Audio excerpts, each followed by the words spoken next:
ഉത്ഭവിച്ച് കുറച്ച് മാത്രമേ ഒഴുകുള്ളൂ. ഒഴുകിക്കഴിഞ്ഞാൽ ആ അളകനന്ദയുമായിട്ട് സംഗമിക്കുന്ന അതൊക്കെ ഇന്ന് ഈ മനുഷ്യജന്മം കിട്ടിയിട്ട് നമുക്ക് പോയി അനുഭവിക്കാൻ വേണ്ടിയിട്ട് സാധിക്കും. അതിന്റെ അടുത്തുള്ള ശമ്യാപ്രാസം എന്ന ആശ്രമം വേദവ്യാസ മഹർഷി അവിടെ വെച്ചിട്ടാണ് ഭാഗവതമൊക്കെ രചിച്ചത്. ആ ശമ്യാപ്രാസം എന്ന ആശ്രമത്തിലെ വളരെ ദുഃഖിതനായിട്ടിരിക്കുന്നതായ ആ വേദവ്യാസ മഹർഷിയുടെ അടുത്തേക്ക് എത്തിച്ചേർന്നു ആര്? ശ്രീനാരദ മഹർഷി. വേഗം വേദവ്യാസ മഹർഷി എഴുന്നേറ്റ് കാലി കഴുകിച്ച് പൂജിച്ച് പാദങ്ങളിൽ വീണ് നമസ്കരിച്ച് സൽക്കരിച്ച് കൊണ്ടുവന്ന് തന്റെ ആശ്രമത്തിൽ അവിടെ ഇരുത്തി പാദങ്ങളിൽ വീണ് നമസ്കരിച്ചിട്ട് പറഞ്ഞു, എനിക്ക് മനസ്സമാധാനമില്ല. ആരാ പറയുന്നത്? ശ്രീനാരദ മഹർഷിയോട് വേദവ്യാസ മഹർഷിയാണ് പറയുന്നത്, എനിക്ക് മനസ്സമാധാനമില്ല. അതുകൊണ്ട് എന്റെ മനസ്സമാധാനം ഇല്ലായ്മയ്ക്ക് കാരണം എന്താണ്? ഒന്ന് പറഞ്ഞു തരണം എന്ന് പറഞ്ഞു. അല്ലെ, ഇതിനേക്കാൾ വലിയ അവസ്ഥയാണ് നമുക്ക്. അല്ലെ, നമുക്ക് മനസ്സമാധാനം ഉണ്ടോ? അല്ലെ, നമ്മുടെ മനസ്സമാധാനം ഇല്ലായ്മയ്ക്ക് കാരണം എന്താണ്? അല്ലെ, ചില ആൾക്കാർ പറയുന്നത് കേൾക്കാം, വീട്ടിൽ എല്ലാ സൗകര്യവും ഉണ്ട്, കട്ടില് കിടക്കാം, പിന്നെയോ ഫാനുണ്ട്, കൂളറുണ്ട്, AC ഉണ്ട്, ഒക്കെ ഉണ്ട്. എന്നിട്ടും രാത്രി 12 മണിയാകുമ്പോൾ ഉറക്കം വരാതെ തിരിഞ്ഞും മറിഞ്ഞും കിടന്നിട്ട് ഉറക്കം ഗുളിക കഴിച്ചിട്ടും ഉറക്കം വരാതെ കണ്ട് തിരിഞ്ഞും മറിഞ്ഞും കിടക്കുന്ന അവസ്ഥയാണ് നമ്മുടെ അവസ്ഥ. എന്താ ചില ആൾക്കാർ പറയും, ഈയിടെയായിട്ട് ഉറക്കം തീരില്ല. എന്താ ഉറക്കമില്ലാത്തത്? മനസ്സിന് സമാധാനമില്ല. മനസ്സമാധാനം ഇല്ലാത്തതുകൊണ്ട് ഉറക്കം തീരെയില്ല എന്ന് പറയുന്നത് നമുക്ക് കേൾക്കാം. അങ്ങനെയുള്ള ആൾക്കാര്, മനസ്സമാധാനം ഇല്ലാത്തത് കൊണ്ട് ഉറക്കം വരാത്തതായ ആൾക്കാര് എവിടെ വരിക?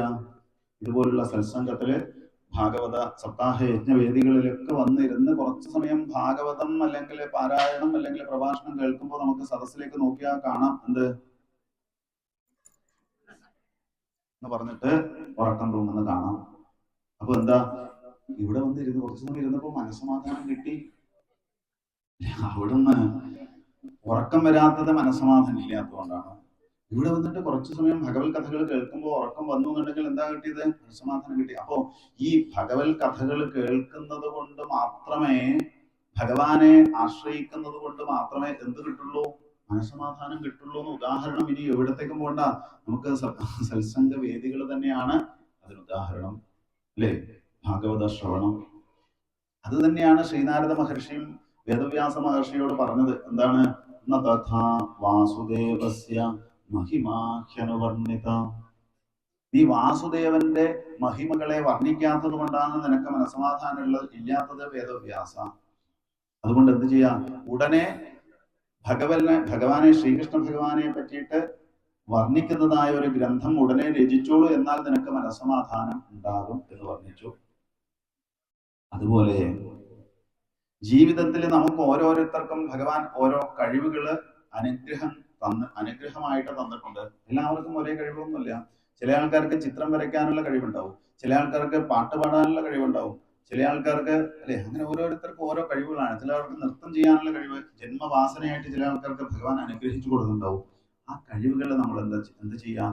ഭഗവത്പരമായിട്ട് തീർക്കുക. ചിത്രം വരയ്ക്കാനുള്ള കഴിവുണ്ടെങ്കിൽ അത് ഭഗവാന്റെ ചിത്രങ്ങളെ വരയ്ക്കാൻ വേണ്ടിയിട്ട്, പാട്ട് പാടാനുള്ള കഴിവുണ്ടെങ്കിൽ ഭഗവാന്റെ നാമസങ്കീർത്തനം ചെയ്യാൻ വേണ്ടിയിട്ട് പ്രയോജനപ്പെടുത്താം. ഡാൻസ് ചെയ്യാൻ, ഇങ്ങനെ ഓരോരുത്തർക്കും ഓരോ കഴിവുകൾ ഭഗവാൻ അനുഗ്രഹിച്ചു കൊടുത്ത് അതൊക്കെ ഭഗവത്പരമാക്കിയിട്ട് തീർത്തു കഴിഞ്ഞാൽ നമ്മുടെ ജന്മം സഫലമാക്കി തീർക്കാൻ വേണ്ടിയിട്ട് സാധിക്കും.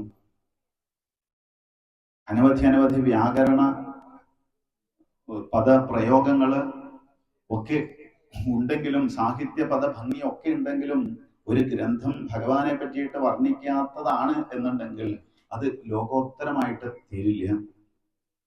നേരെ മറിച്ച് അതിൽ സാഹിത്യപദ ഭംഗി അല്ലെങ്കിൽ വ്യാകരണ ഭംഗി ഒന്നും ഇല്ല എന്നുണ്ടെങ്കിലും ഭഗവാനെ പറ്റി വർണ്ണിക്കുന്നതായ ഒരു കവിത അല്ലെങ്കിൽ ഒരു ഗ്രന്ഥം ആണ് അത് എന്നുണ്ടെങ്കിൽ അത് ലോകോത്തരമായിട്ട് തീരും.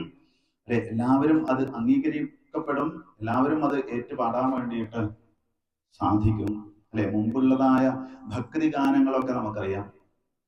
അല്ലെ? അത് ഇന്നും എല്ലാവരുടെ മനസ്സിലും ഇങ്ങനെ അലയടിക്കുന്നതായ രൂപത്തിൽ നമുക്ക് ഇന്നൊക്കെ അത് ഓർമ്മിക്കാൻ വേണ്ടിയിട്ട് സാധിക്കും. എന്നാലോ ഇന്നത്തെ കാലത്തുള്ള ഭക്തി ഗാനങ്ങൾ, അടിപൊളി പാട്ടുകളൊക്കെ അത് ഒരു പ്രാവശ്യം കേട്ടാൽ നമുക്ക് കേൾക്കണം തോന്നില്ല.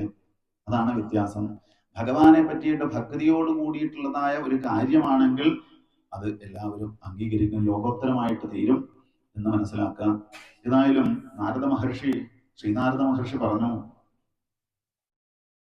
ഇതിന് ഉദാഹരണം ഞാൻ തന്നെയാണ്. ആരായി ഞാൻ? നാരദ മഹർഷി. അങ്ങനെ പറഞ്ഞിട്ട് വേദവ്യാസ മഹർഷിയോട് ശ്രീനാരദ മഹർഷി തന്റെ പൂർവ്വജന്മ വൃത്താന്തത്തെ വർണ്ണിക്കുകയാണ്, പൂർവ്വജന്മ കഥ വർണ്ണിച്ചു.